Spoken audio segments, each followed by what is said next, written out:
Robert! Robert! Coming, William.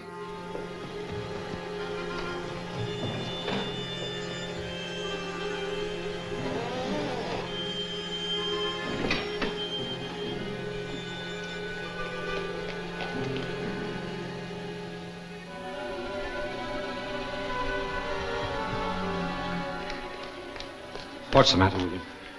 He's a tie, Robert. It's happened.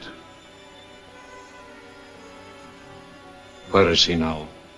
In the tower room.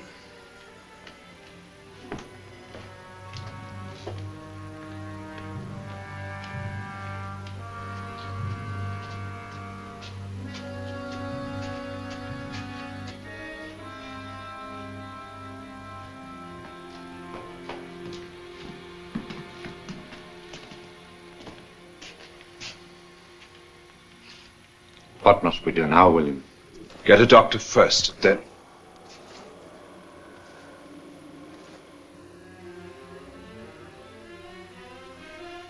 We can't bring a doctor here. You know that. We'll have to chance it. Get him downstairs to one of the bedrooms while I go to the village.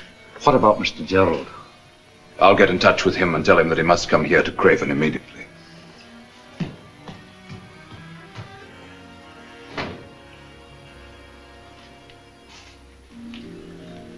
I suppose that was the beginning. It occurred in Scotland, in a remote and distant castle in the Highlands. And yet it started the fantastic chain of events which led to my experience in the maze. It was just a year ago. My niece Kitty and I were with a group of friends in a delightful little cafe in Cannes on the French Riviera. It was an engagement party.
Aunt Edith, did you see the way that girl was making eyes at my fiancé? Honestly, it makes me wonder what you'd be doing if I weren't here. I should probably be out looking for you, just as I've been doing most of my life. You see why I'm marrying him, Aunt Edith? He always says the right thing. Well, I've always mistrusted glib men before. I'll have to make an exception in your case, Gerald. Thank you, madam.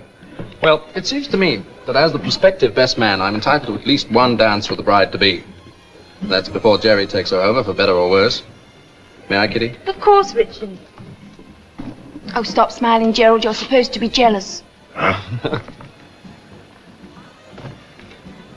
You know, Aunt Edith, this being in love is an extraordinary thing. It makes me realize all the years I wasted without being in love.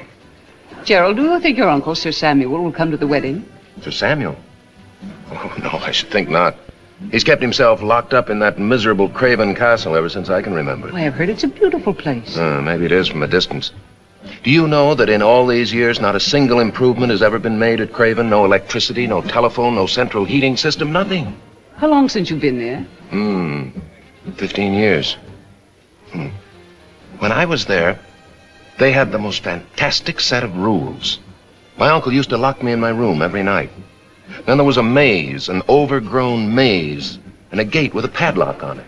Just one more place that I was forbidden to visit. A maze? What on earth for? Who knows?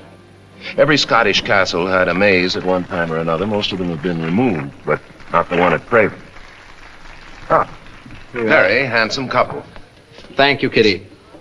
Well, fare thee well, sweet people. I am going to the bar, where I shall drown myself in a sea of champagne.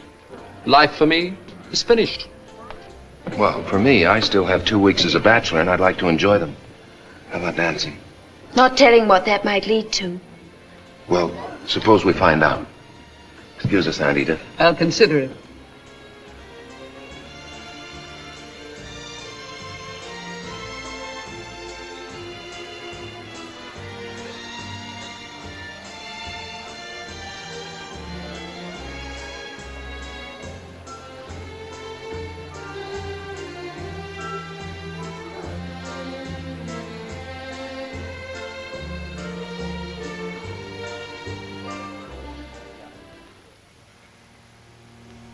Gerald's words about Craven Castle and the McTeam family worried me. Not only what he said, but something he neglected to say. That none of the baronets lived more than a few years after inheriting the title. And Gerald was the next in line. The next day, which was bright with summer sunshine, did much to dispel my worries of the night before.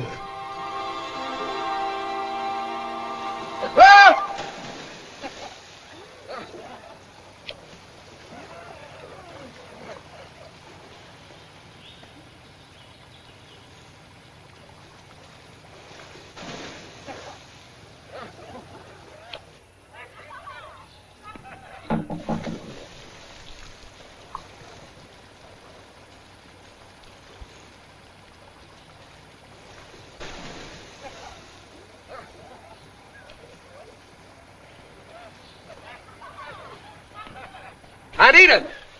Oh! Oh, the water's wonderful, Aunt Edith. You ought to try it. Oh. This just came for you, Gerald.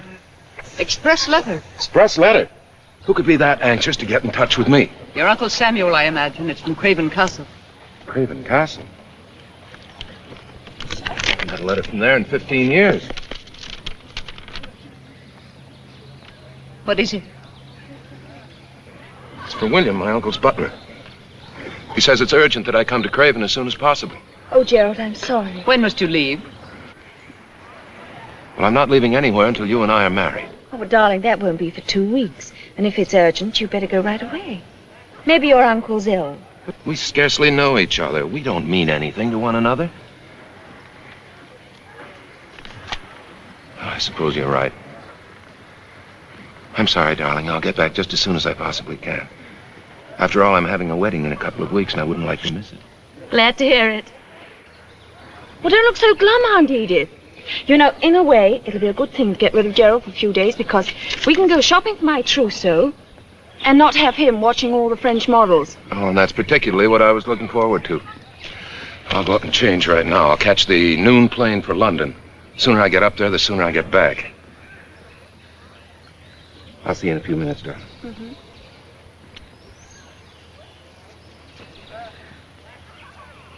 Do you know, I'd forgotten that one day I'd be a baronet's wife. Lady Gerald McTeam. Sounds impressive, doesn't it? Yes, Kitty. It sounds very nice.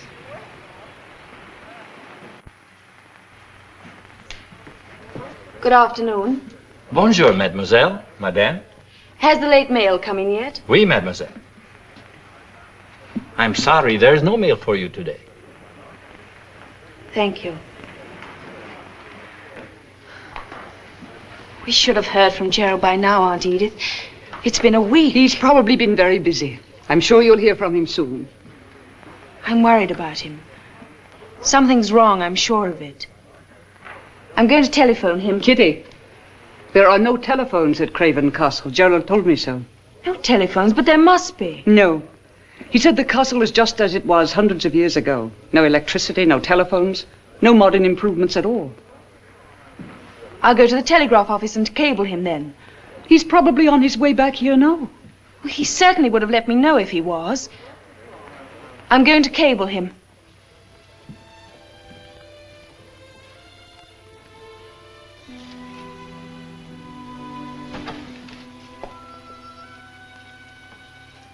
Aunt Edith, look at this. Scottish baronet passes. Sir Samuel McTeam, Bart. died at Craven Castle, Scotland, of a heart ailment this past weekend. He was 45 years of age. Sir Gerald McTeam, his nephew and successor as baronet, has announced that the burial services will be private. Poor Gerald. This must be why we haven't heard from him. I'm sure it is. He's had to make arrangements for Sir Samuel's funeral and probably lots of other things, too. I'm sure we'll hear from him now. Of course we will, dear.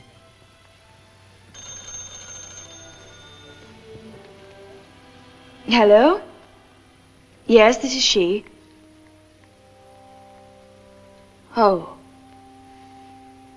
Yes, I understand. Thanks for calling anyway. That was the telegraph company. They sent through a tracer on all my cables to Gerald, and every one of them was received at Craven Castle. And none of them was answered. No. Kitty, I think Gerald's silence is his answer.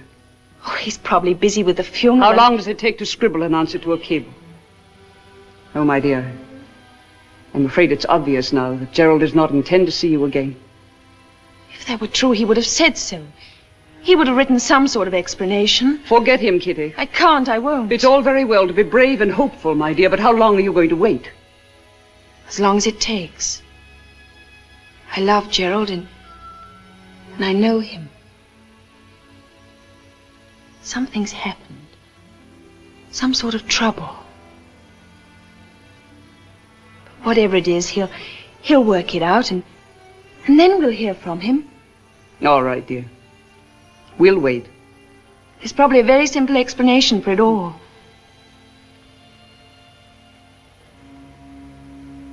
I tried to agree with her, but I wasn't sincere about it. I had the awful feeling we would probably never hear from Gerald again. I was wrong.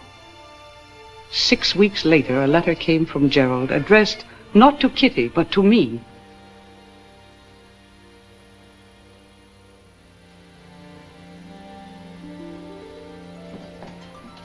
From Gerald? I think so. It's from Craven Castle.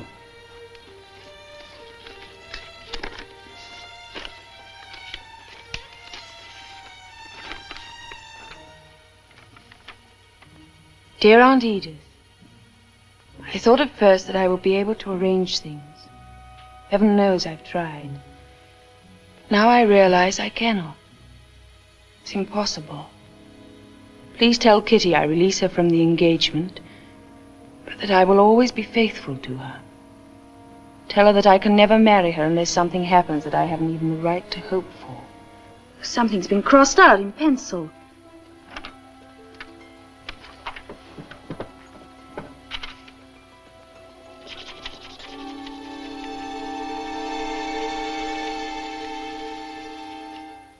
A death? Tell her that I can never marry her unless something happens that I haven't even the right to hope for it would be a death. A death, but whose? His uncle died weeks ago. Kitty, I don't know what it means, and I don't want to know. Well, I do. Gerald would never wish for anyone's death. You know that. Perhaps not, but the fact is that well, Gerald... something's happened to him. This letter, it's so strange. Why, just a few weeks ago... It has something to do with that castle. Of course it has. If you think I'm going to let a crumbling old castle ruin Gerald's life and mine, too, you're very much mistaken. What are you going to do, Kitty? I'm going there to find out for myself. I don't care if it's full of skeletons and ghosts. No. Yes, I am. I'd like you to come, too, Aunt Edith. Whether you do or not, I'm going to pack right now.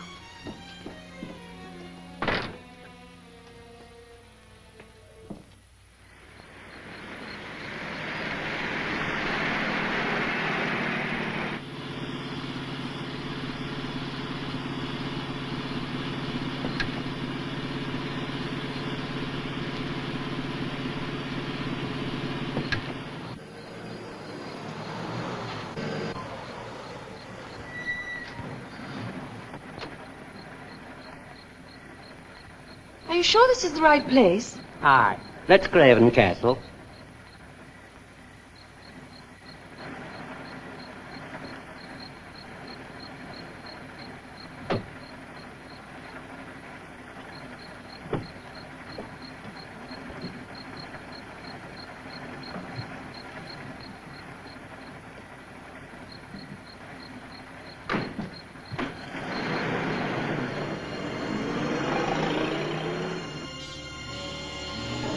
Well, I like that. At least he could have helped us with our bags. He seemed almost frightened of something. What's there to be frightened of? I can think of several things right now. Oh, don't be silly, Aunt Edith. Come on.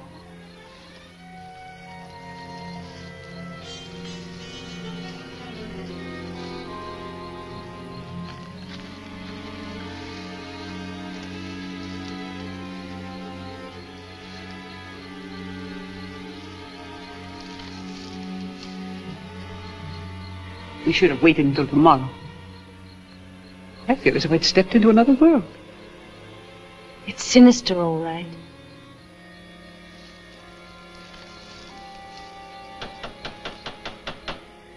Perhaps there's no one here.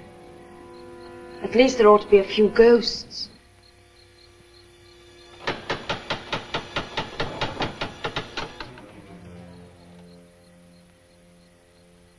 Yes? Oh, we're friends of Sir Gerald McTeam. Sir Gerald is indisposed. And so are we. We're indisposed to standing in this miserable fog. Come on, Aunt Edith.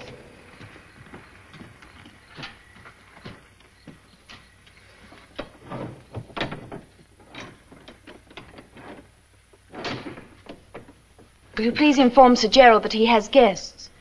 Tell him his fiancée and her aunt are here to see him. I beg pardon? You heard me. His fiancée, Miss Catherine Murray. Yes, miss. I'll tell Sir Gerald.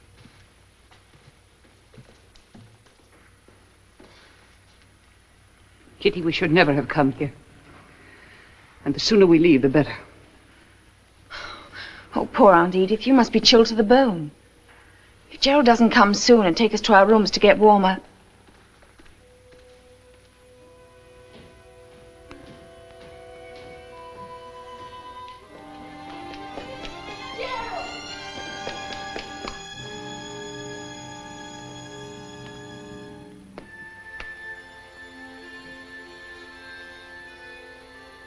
You shouldn't have come here.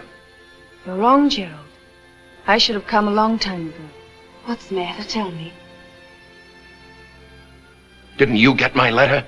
Yes, Gerald, I received it. Well, then there's no excuse for your being here. I'll expect you to leave at once. We're staying, Gerald. We've been traveling for hours and we're cold and hungry. William. See the ladies to one of the bedrooms. Follow me, if you please, ladies. Robert will bring your bags. Thank you, Gerald.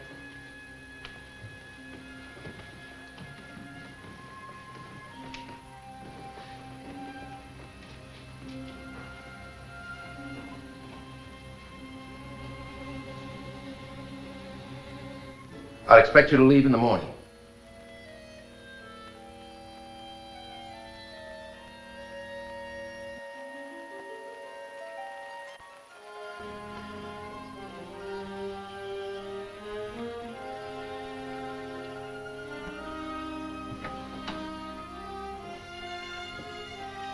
These are your rooms, miss.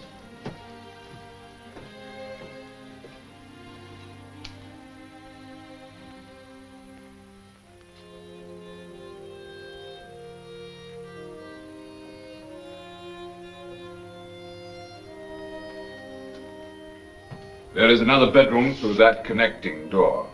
Thank you. Would you mind bringing us some hot tea and some more wood for the fire, please? Yes, miss.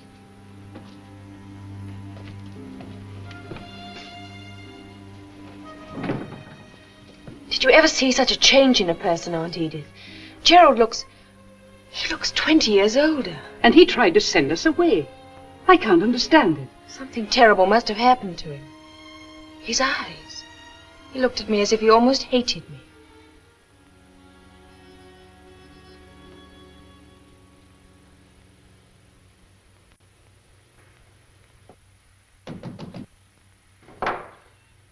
Yes?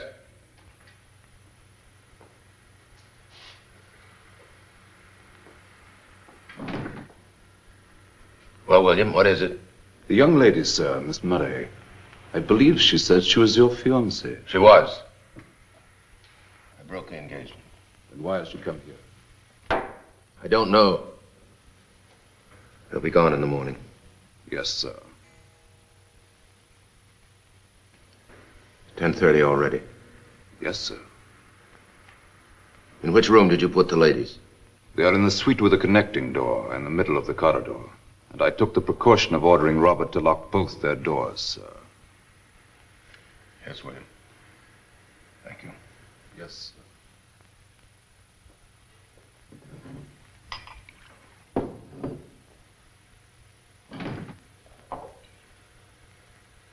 More tea? Yes, thanks. I can't seem to get warm. I know what you mean. Oh, what a miserable place this is. Is indeed.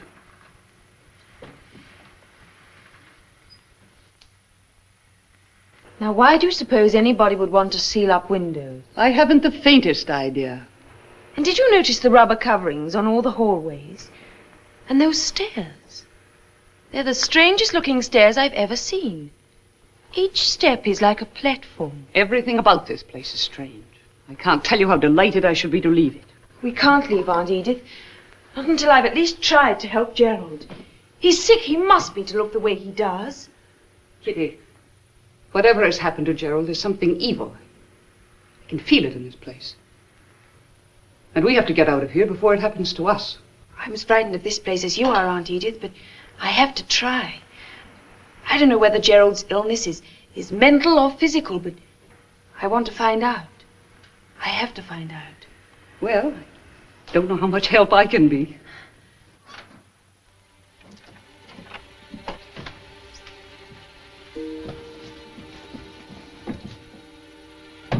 Open this door!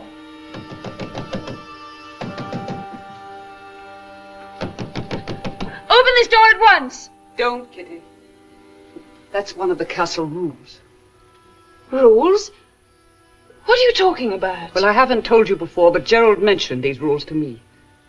His uncle used to lock the doors every night. There's a maze outside that's padlocked. And the tower stairs, the ones at the end of the hall, are forbidden too. Oh, it all sounds ridiculous to me. It did to Gerald too, once. And now he's doing exactly the same things his uncle did.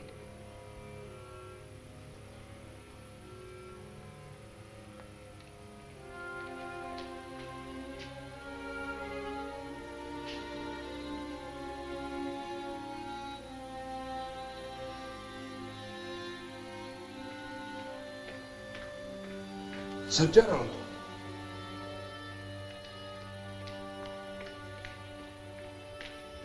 Sir Gerald, Mrs. Karen, the cleaning woman who had the attack last week. Yes, what about it? She passed away. I just heard from the village. Make all the arrangements for her burial. Yes, sir. What was the official cause of death? The certificate will say heart failure, sir.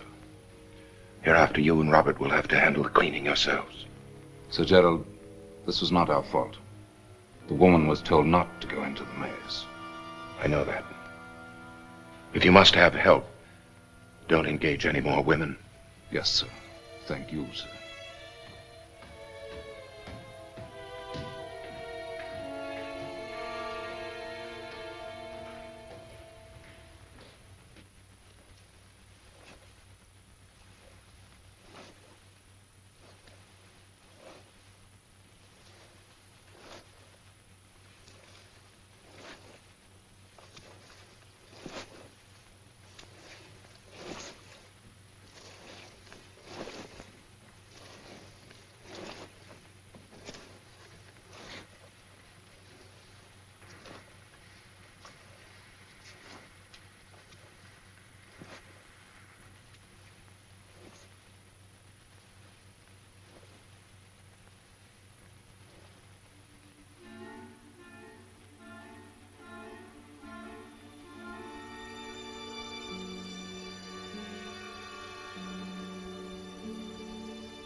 Aunt Edith. Kitty, what's the matter? There's something going on in the maze. I saw it. In the maze? What are you talking about? Well, there's a hidden passage leading from my room to some sort of a lookout tower. Look, get your robe on and I'll show you. No, thank you. I'm not that interested. I could see the maze and there was somebody in it. In the middle of the night? Well, what on earth were they doing? I don't know. I suppose it's all connected somehow. Our doors being locked and everything. Kitty, whatever is going on in this place must be something horrible. What made this change in Gerald? And the sooner we leave, the better off we'll be. I'm beginning to think you're right.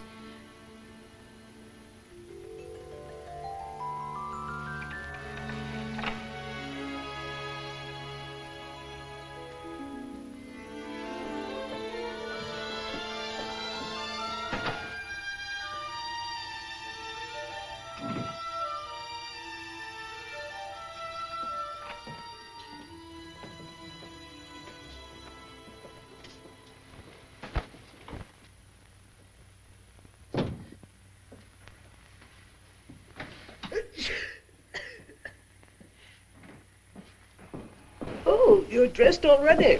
Well, it would only take me a few... Bless you. Thank you. This miserable fog. I seem to have got a little cold. I didn't get back to sleep last night. I've been thinking. We can't leave this morning. And why not, I'd like to know? Well, I don't feel any differently about Gerald now than I did before, and I'd like to help him if I can. I haven't even tried yet. He won't let you, Kitty, you know that. He told us we had to leave. Excuse me. I could only figure something out. That's it. You have a bad cold. What on earth are you talking about? It's only a simple head cold. I feel... Well, you'll have to stay in bed for a few days, and I'll tell Gerald that you absolutely cannot leave. I don't think it will work, Kitty. I'll make it work. I'll get you some breakfast.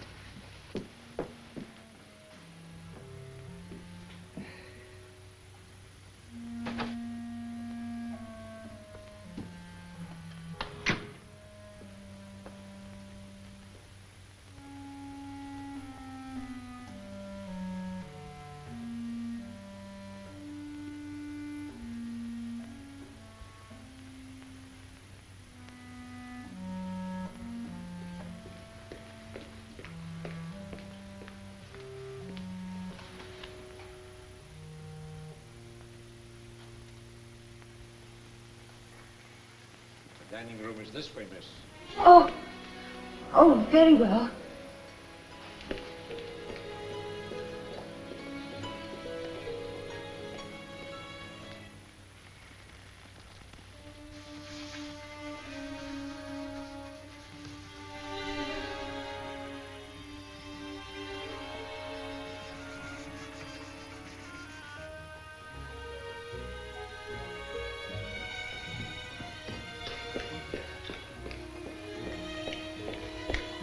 Good morning, William.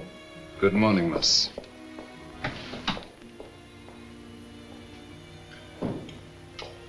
Good morning, Gerald. It's a wonderful day, isn't it? Especially after that fog last night. Where's Mrs. Mary? She has a bad cold. I made her stay in bed. If you don't mind, I think I'll go into the kitchen and fix her something on a tray. In bed, you say? Oh, it's not serious. In 2 or 3 days... That's impossible. I want you and your aunt to leave here this morning. I'm sorry my presence disturbs you, Gerald. There's not much choice now. Aunt Edith simply must not get up until she's completely recovered. You had no right to come here. This castle is no place for you.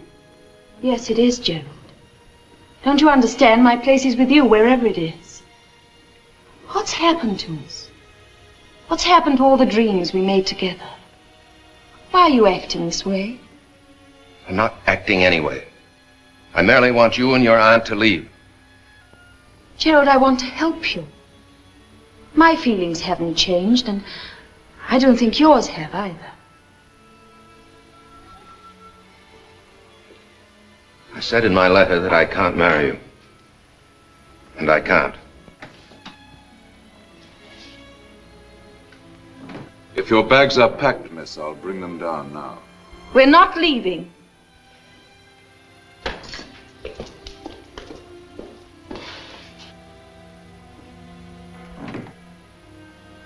William, will you prepare a tray for my aunt? I'll take it up to her room. Very well, miss. Oh, William.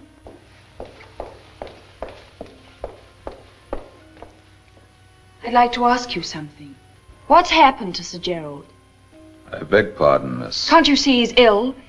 If you have any loyalty at all, you'd get a doctor. There is no necessity for a doctor, miss. We're all perfectly capable of taking care of Sir Gerald. You mean you won't send for a doctor? Is that it? I'll prepare the tray, miss.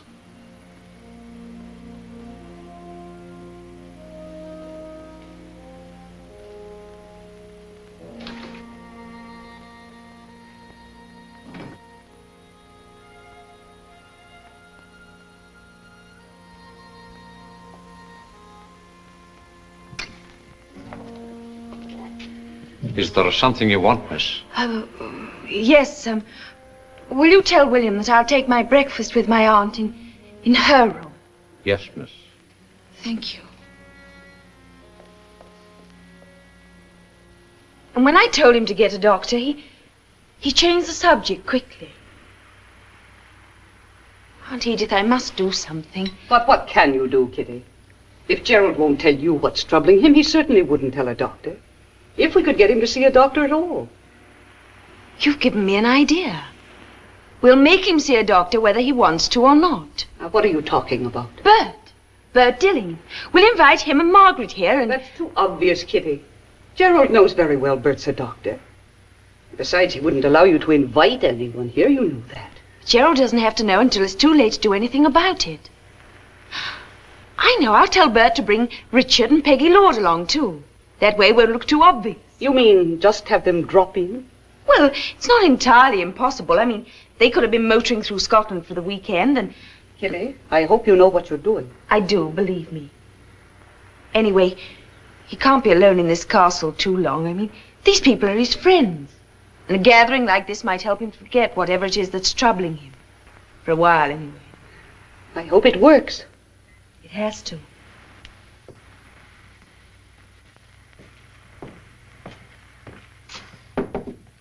Yes, who is it? I've come for the breakfast tray, madam. Very well, come in.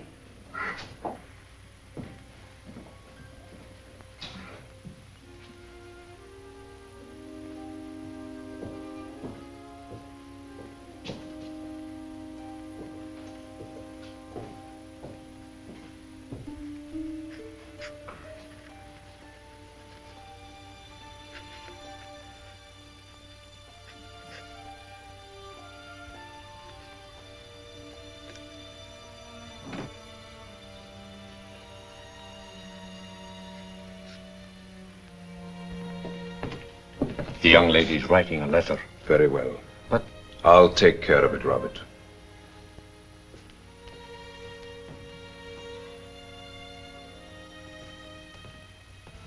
Aunt Edith, how do you think this sounds?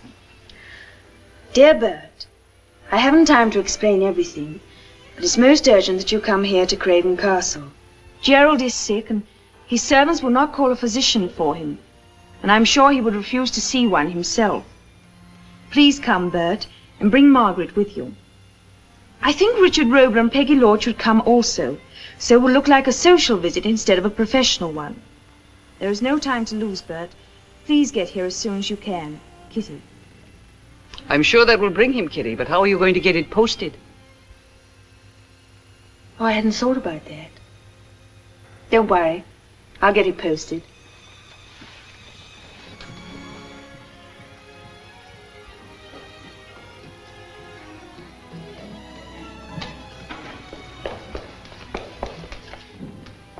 Good afternoon, miss. Oh, good afternoon, William. I'll post your letter for you, miss. Oh, no thank you, William. I'll post it myself.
I wouldn't go there.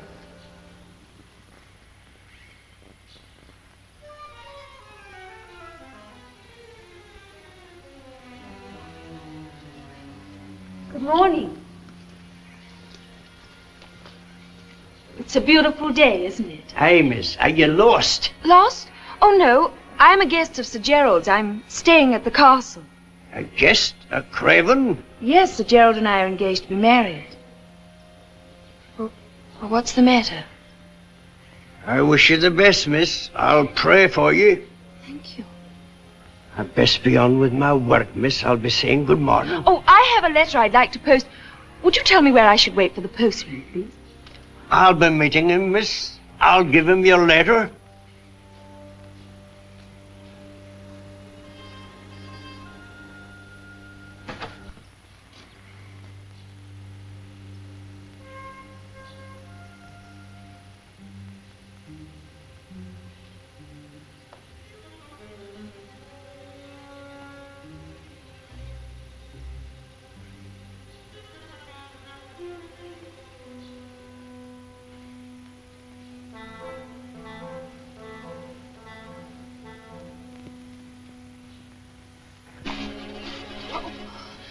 Oh, Gerald! Gerald, you're hurting my arms.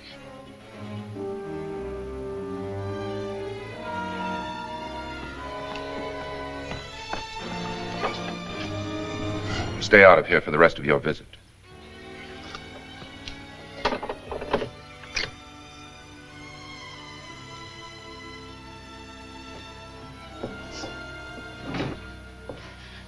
Kitty, what's the matter? It's Gerald. I started to go into the maze and he was just awful to me. Here. Thanks. All right? No. What happened? Well, he told me to get out of the maze and stay out, and he was absolutely furious. He gripped my arm so tightly that it hurt. It's time I had a talk with Gerald. No, Aunt Edith, please don't. It wouldn't do any good. If he thinks he can treat you No, like... Aunt Edith. Gerald's sick. He's not responsible for his actions. I'm sure he feels worse about this now than I do. He's going to feel a great deal worse after I get through with him.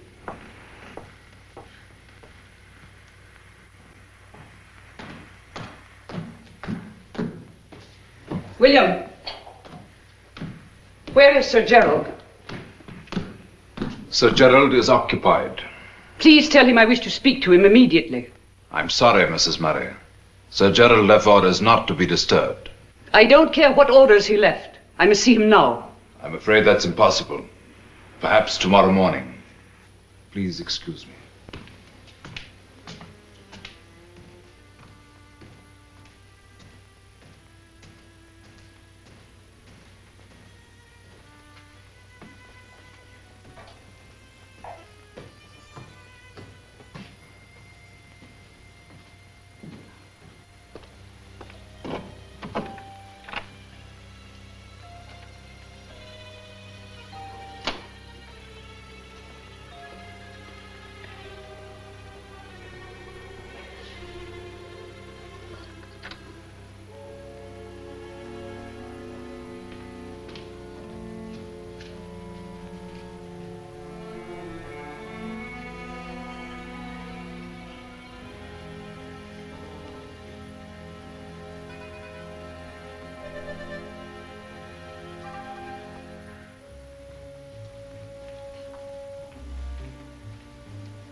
Aunt Edith?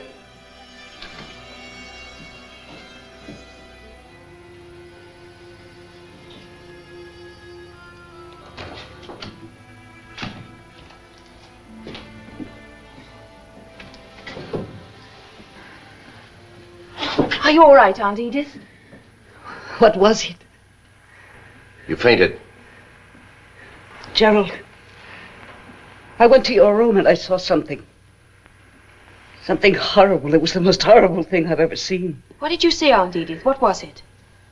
It was something alive. I saw it move. It was your imagination. Aunt Edith does not imagine that sort of thing, Gerald. There's nothing upstairs except my quarters, in which I insist on privacy. Obviously, the only way I can have that is to lock my uninvited guests in their rooms. Hereafter, make sure that the guests are in the rooms before you lock the doors. Yes, sir.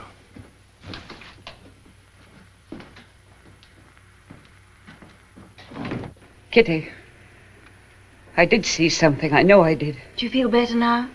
Of course. Well, go to sleep. You're tired and overwrought. You don't believe me? Yes, I do, but we'll talk about it tomorrow. Good night.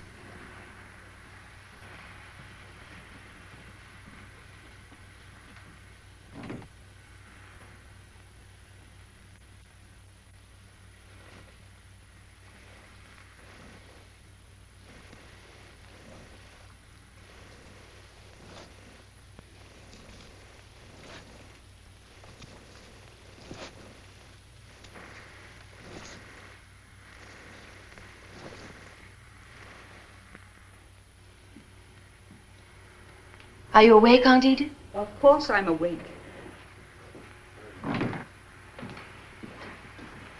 How are you feeling? Exhausted. But at least my cold is better. It must have been frightened out of me. Kitty, there's no longer any excuse for our staying. Now that my cold is practically gone. Shh. There's someone outside. Who is it? Gerald. Good morning, Gerald. Good morning. Is your cold better? As a matter of fact, Well, it isn't, actually. Poor Aunt Edith didn't sleep a wink last night.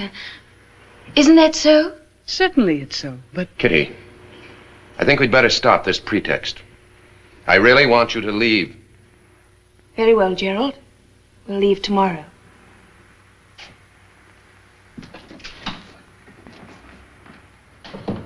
Kitty, what can you possibly hope to accomplish by staying another night in this place? I must get Bert Dilling here to see Gerald. Well, after what happened last night, I can't stay any longer. The thing you saw, or thought you saw, can you describe it? No. It was... I don't know what it was. It was so dark I didn't really get a good look at it. Could it have been a man? Well, I don't know. I suppose it could have been a man. Oh, that's what it must have been, I'm sure. And what with the room being so dark and you not expecting to be surprised like that, well, you were frightened and you fainted. Perhaps you're right. I'm sure I am. I'll get you some breakfast. Kitty, that letter, the one you gave to the gardener, do you suppose he posted it? If he did, Bert and the others should be here today. But if he didn't, we'll have to leave tomorrow.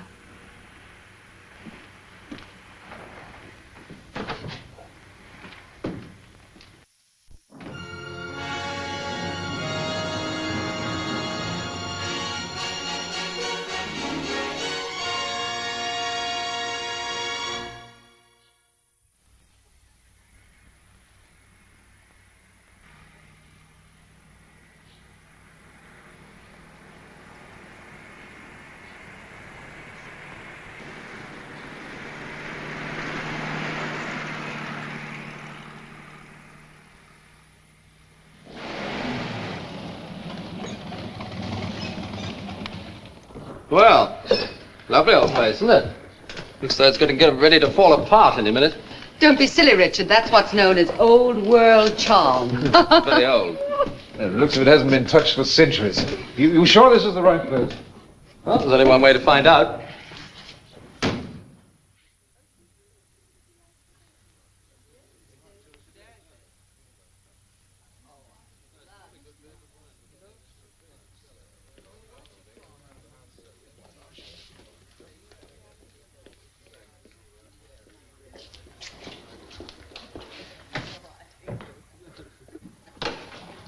Kitty, how are you? Oh, I'm so glad you all could come. Oh, Bert. Bert, I'm so happy to see you. Hello, my dear. Now, what's all this all about? Well, as I started to tell you in my letter, Gerald's ill.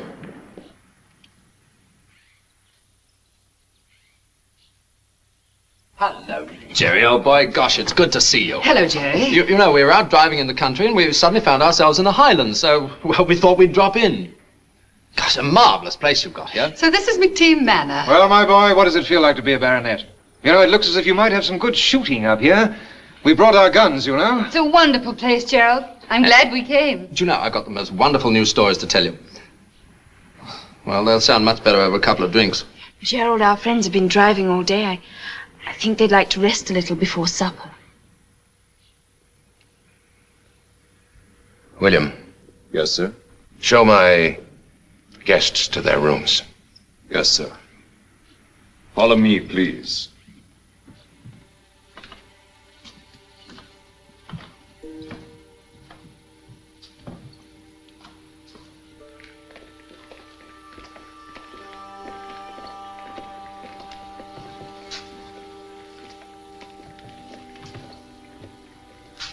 Kitty.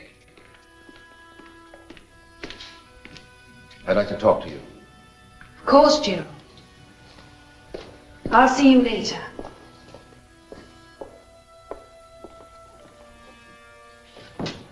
You think I'm a complete fool? You expect me to believe that those people arrived here just by accident? Gerald, please. I know you sent for them. Why? By what right? Gerald, please listen to me for just a moment. You won't tell me what's troubling you, but whatever it is, it can't be so terrible that you must shut yourself off from the world entirely. These people are your friends. They like you and they'll be good for you. Gerald, I came here because I love you. I want to help you. Please let me. The only way you can help me is by leaving here. Your illness can be helped. I'm sure it can. I'm not ill, Kitty.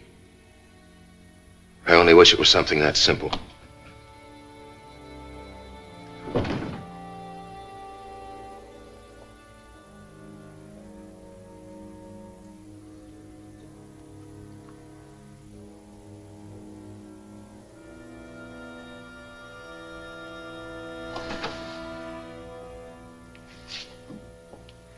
I beg your pardon. Thank you.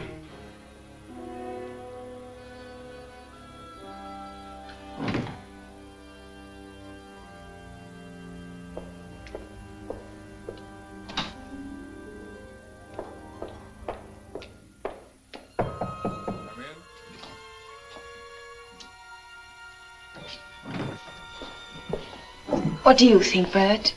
Well, I don't know what to think, Kitty. He looks very bad, but not exactly ill, as far as I can tell.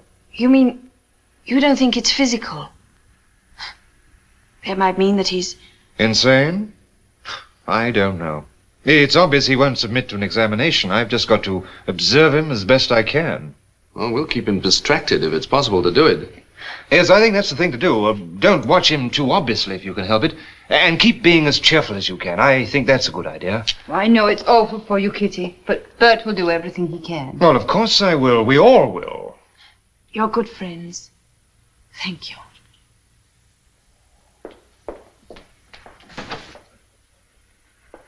Are you sure you feel well enough to come down to dinner? Yes, I feel fine. I told you it was a good idea to bring dinner dresses, didn't I? I knew we'd find use for them. Yes, but I'm not at all sure yours is the right kind to wear in a dismal place like this. Certainly it is. I have no idea how I look. I can only see a few square inches of myself at a time. None of your inches is square. And they all look very nice. Now stop fishing and let's go down to dinner. I'm hungry. Oh, you must be starving. You've had nothing but liquids for days. Maybe we'll have a very nice time. Maybe.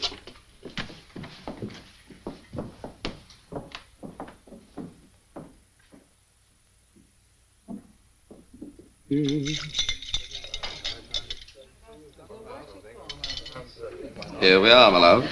Where have you been, dear boy? Aha, you missed me, eh? Of course.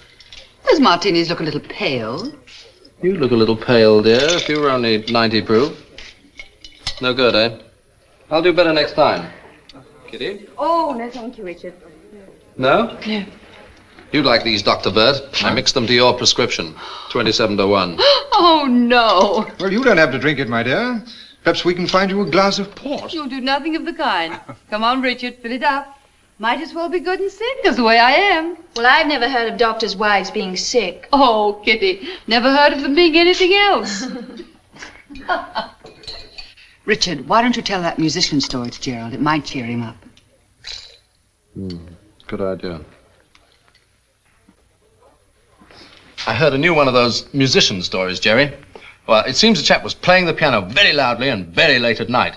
Well, the manager of the flat comes and bangs on the door and says, "Hey, do you know there's an old lady sick upstairs?" So the musician says, "No, but if you hum the first 4 bars, I'll try and follow you." Oh, Gerald, that's much better. Is it nice to see all our friends again? Talking of musicians, I remember the time about 6 months ago when I was going... Where's he going, Kitty? I don't know. Well, it might help if we found out. Something's upset him, and the sooner we can find out what it is, the better. Well, the door's locked. Bert, are you sure? Well, that settles it as far as I'm concerned. I'm going to have to do something about this, and soon. Well, what can you do? Let me have your car keys, Richard, will you? Certainly, old boy. But why? Well, as soon as possible, I'm driving down to the village. I'll make out the necessary papers and have Gerald taken into custody. But Gerald isn't insane. I'm not taking any chances, Kitty. From what I've seen of him so far, he may be dangerous. Very much so. And the sooner I get him under observation, the sooner he can be helped. If at all. Bert, it can't be as bad as all that. Oh, of course not. Kitty, you asked me to come here and take a look at Gerald. Well, I've looked. And I'm afraid it might be even more serious than you made it out to be. Don't cross him.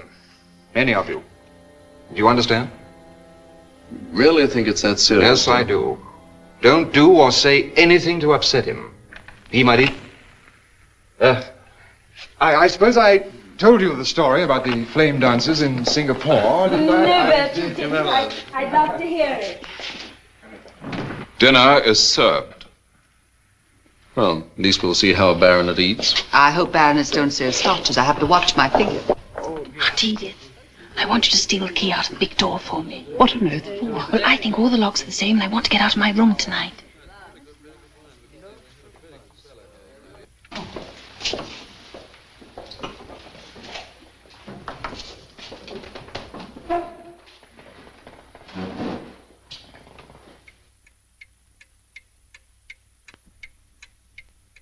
And there I was, you see, with that maddened elephant in front of me and a whole tribe of fuzzy wuzzes behind me. Now, why do you suppose they call those people fuzzy wuzzies? Well, that's just what they call the men, Ducky. They call the girls. Oh, just a moment, young man. We'll have none of your miserable jokes right after a lovely dinner. Miserable jokes? I was just going to quote Kipling like Bert always does. Now, in India's sunny clime, where I used to spend my time, a servant of Her Majesty, the Queen. Excuse me. There's certain rules in this castle, and I'm afraid they must be observed. You'll all be expected to be in your rooms at 11 o'clock, and it's almost that now. But Jerry, really, I mean... It's all right, Jerry. As a matter of fact, I'm very tired. As you can see, I'm not equipped for entertaining here. It's been very nice to see you all, but I must expect you to be gone in the morning. Oh, and please don't be alarmed if your doors are locked during the night from the outside.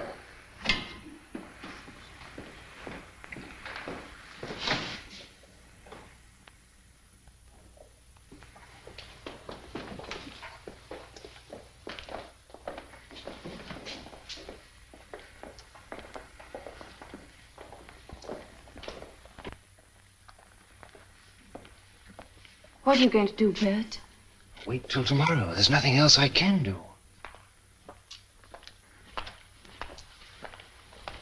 Did you get the key?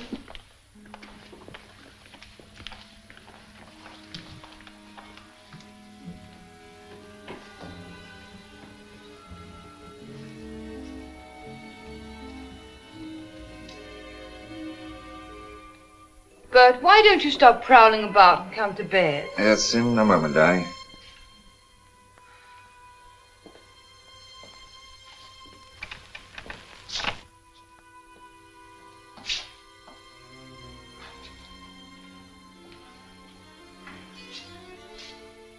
you going to do with it?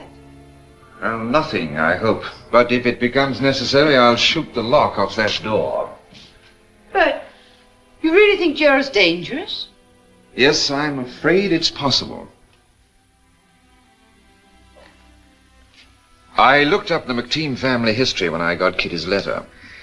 There seems to be a pretty strong indication of some sort of congenital illness. All the baronets died while they were still young men. Sir Samuel, Gerald's uncle, was only 45. His uncle died before he was 30. It's been the same for generations. You saw how Gerald looked tonight. Oh, he's aged terribly.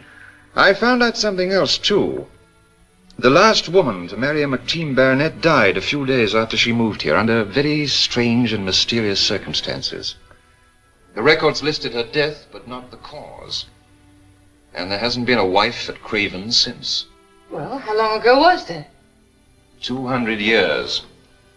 Almost exactly.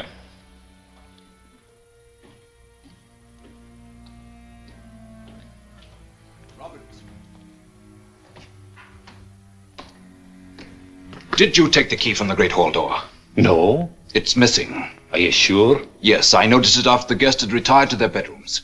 Do you think one of them? I don't know, but we'll have to search every bedroom until we find it.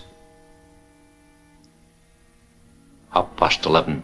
We won't have time now. No, but first thing in the morning. What about Sir Gerald? Should he be told? No. I hope it was not one of the ladies who took the key. You know what happened to the cleaning woman? Aye.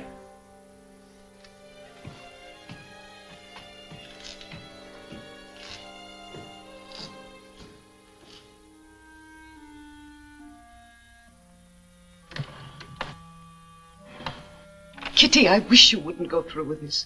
I'm sure there's something in that tower room. I must, Aunt Edith. Now more than ever. Bert thinks Gerald's insane. I don't. And this is the first chance I've had to try and find out what's been troubling him.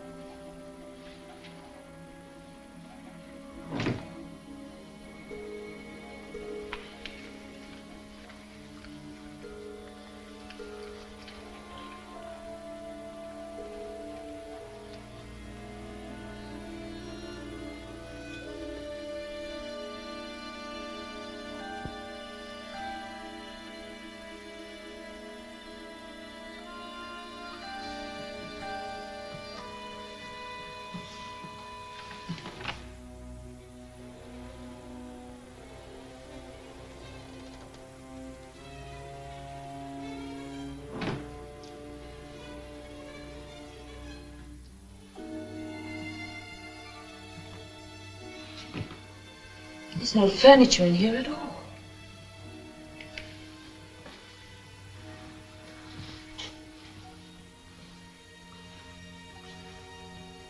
And the window's not blocked off as ours are. I wonder where that door leads to.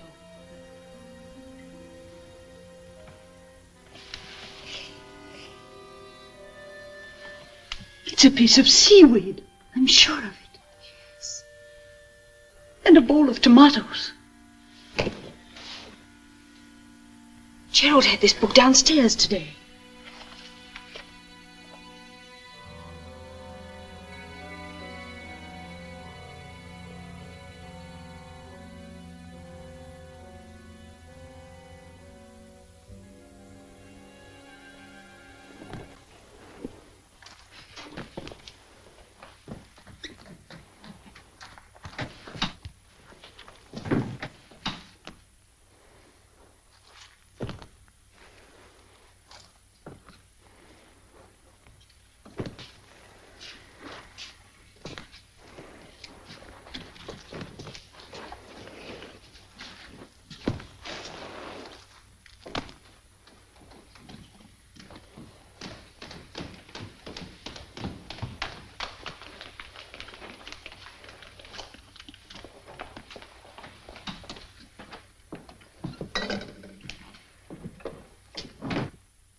Dear friend.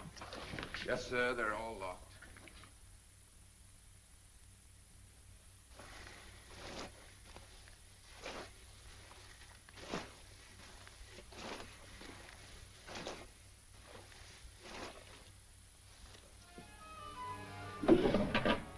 What are you going to do, Kitty? Follow them.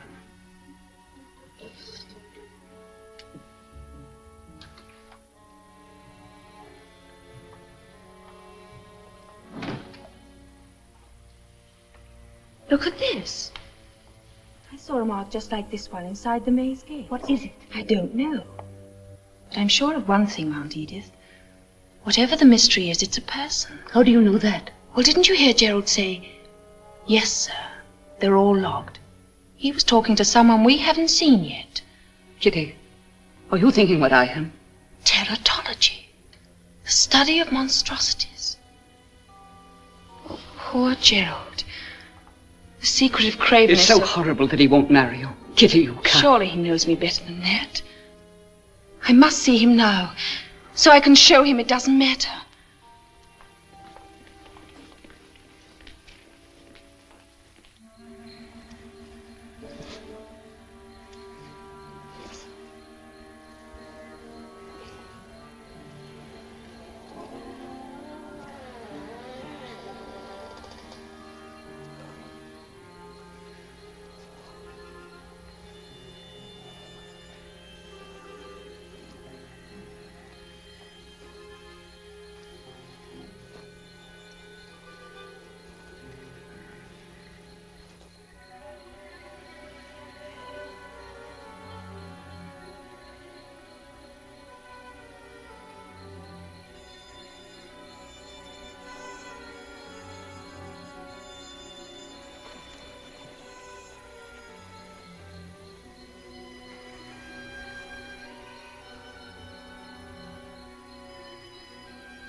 Oh, wrong turn.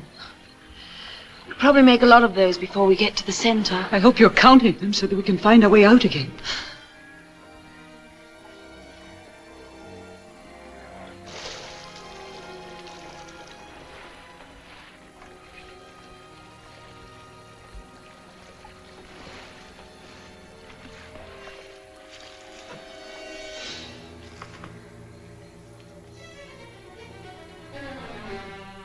Kitty! Oh. Where are you? Can you see the light? Just a little.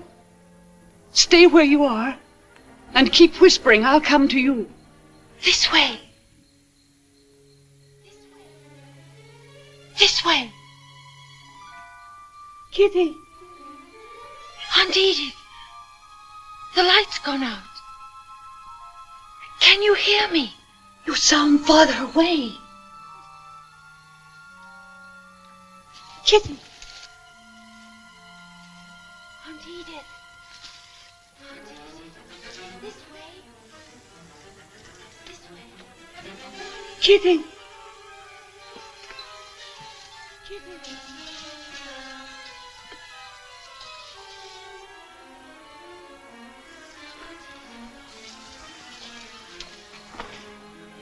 Can you hear me? Aunt Edith. Kitty. Where are you? This way. This way.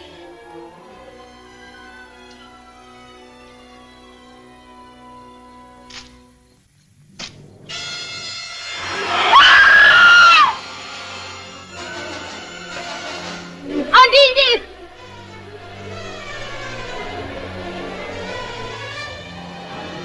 Aunt Edith!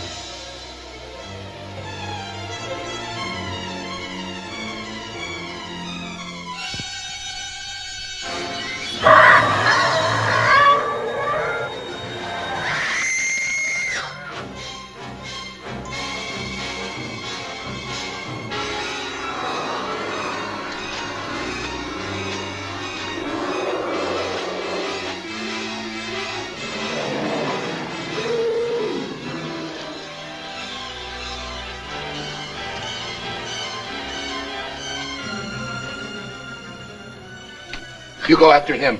I'll take care of Mrs. Murray. Aunt Edith!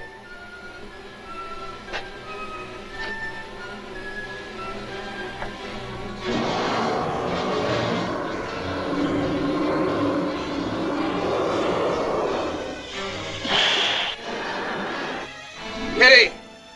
Oh, Aunt Edith!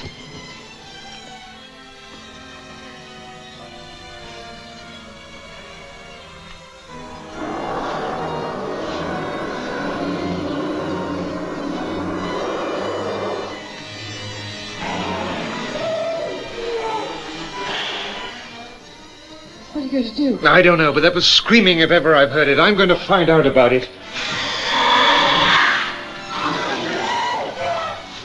Be careful!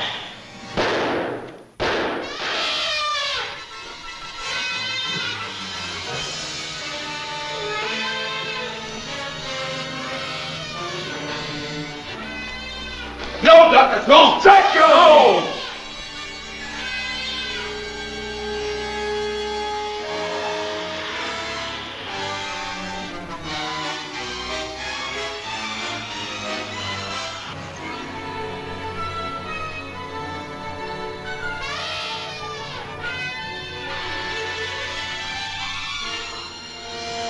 Gerald, wait!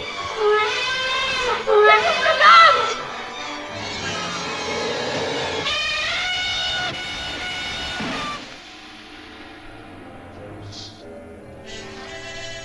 Bert, drop that gun.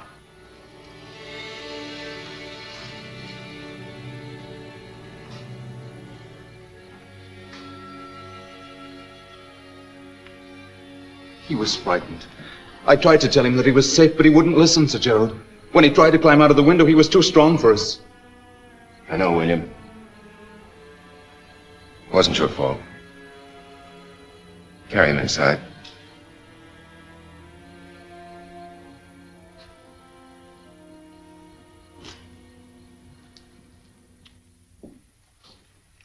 All right, Kitty. I'm ready whenever you are. It will be all right, dear. Try not to feel too bad.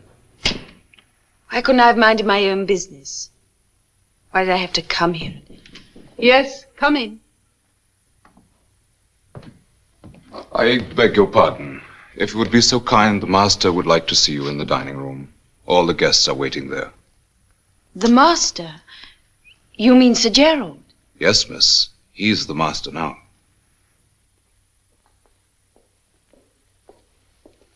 Good Morning. Hello. Morning. Good morning. Well, now we're all accounted for. At least we didn't lose anybody in the excitement last night. Oh, darling. A little early, isn't it? You're mistaken, my dear. It's almost too late. Will anyone join me? Now that you mention it, it is getting rather late, isn't it?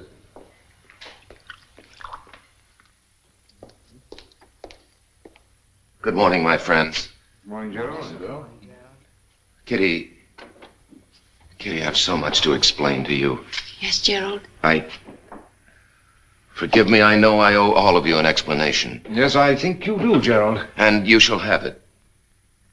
I know that you all think that I and my predecessors for the past 200 years have been the real lords of Craven. That's not true.